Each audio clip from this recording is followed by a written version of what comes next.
Rumah itu masih diselimuti keheningan pagi saat Dinda menyelesaikan persiapannya.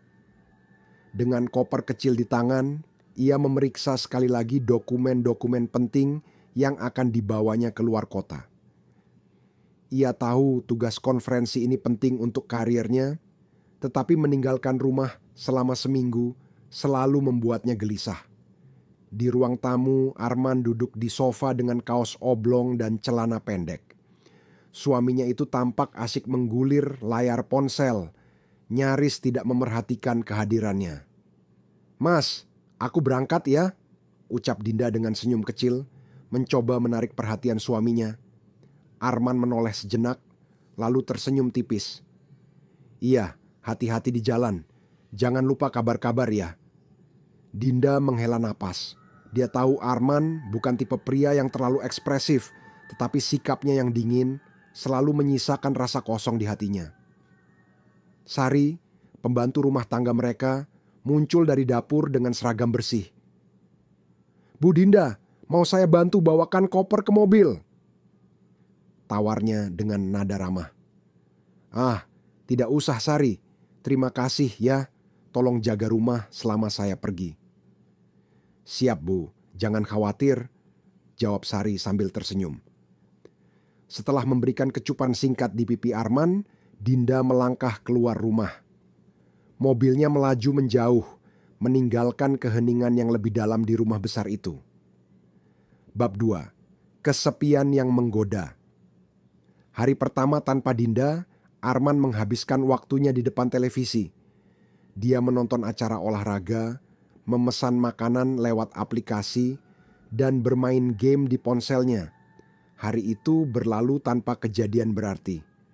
Namun, pada hari kedua, kesepian mulai merayap. Rumah yang biasanya dipenuhi suara Dinda terasa terlalu sunyi. Bahkan, suara langkah Sari yang sibuk bekerja di dapur tak mampu mengisi kekosongan itu.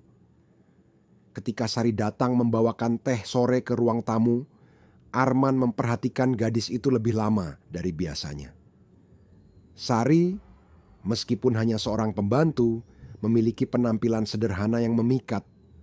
Rambutnya selalu rapi terikat, wajahnya bersih tanpa riasan, dan senyumnya tulus. "Kamu sudah lama kerja di sini ya, Sar?"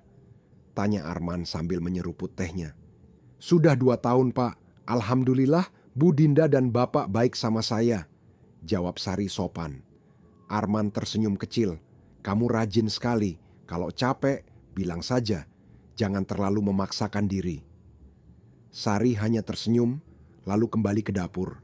Namun Arman terus memikirkan percakapan singkat itu. Ada sesuatu dalam cara Sari tersenyum yang membuatnya merasa aneh, sekaligus tertarik. Bab 3. Ujian batasan. Pada hari keempat, Arman semakin sering mencari-cari alasan untuk berbicara dengan Sari. Ia memintanya untuk membersihkan ruang kerjanya, sesuatu yang biasanya tidak pernah ia pedulikan. "Sari, bisa bantu bersihkan meja kerja saya? Berantakan sekali," kata Arman sambil berdiri di pintu ruang kerjanya. "Baik, Pak. Saya ambil alatnya dulu," jawab Sari tanpa curiga. Saat Sari membersihkan meja, Arman berdiri di dekat pintu, memperhatikannya dengan pandangan yang sulit ditebak. "Kamu masih muda, Sar. Kenapa nggak cari kerjaan lain? Atau menikah?" Sari tersenyum kecil. "Kerjaan ini sudah cukup buat saya, Pak. Lagi pula, saya belum kepikiran soal menikah." "Sayang sekali," gumam Arman. "Kamu punya potensi lebih dari ini tahu." Sari mulai merasa tidak nyaman dengan nada bicara Arman. Dia menyelesaikan pekerjaannya dengan cepat dan segera meninggalkan ruang kerja itu. Namun, Arman tidak berhenti di situ. Pada malam harinya, saat Sari sedang merapikan ruang makan, Arman mendekatinya. "Sari, kamu tahu nggak kalau senyum kamu itu manis sekali?" katanya tiba-tiba. Sari tertegun, tidak menyangka majikannya akan berkata seperti itu.